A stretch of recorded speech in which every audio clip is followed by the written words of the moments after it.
বৌমা, হ্যাঁ মা ডাকছে মনে হচ্ছে। যাই যাই যাই। না না না, বাইরে যাওয়া যাবে না।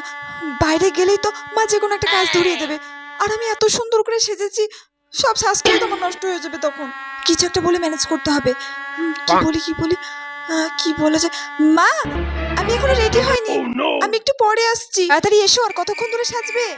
আমি বরং একটু দেরি করেই যাবো বাইরে। এই গরমে বাইরে গেলে আমাকে হাজারটা কাজ ধরিয়ে দেবে মা। দিদি ভাই, আই এম সো সরি গো। আমি রেডি হতে গিয়ে তোমার হাতে হাতে কিছু কাজ করতে পারলাম না। তোমাকে একা একাই সব কাজ করতে হলো। I am sorry. আরে তোকে কোনো চিন্তা করতে হবে না ছোট, আমি সব কাজ করে নিয়েছি। তুমি কিছু মনে করোনি তো? আরে না না, কিছু মনে করিনি।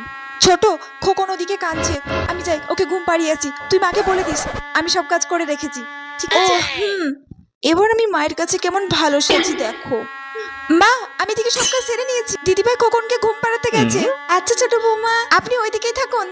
বাহ,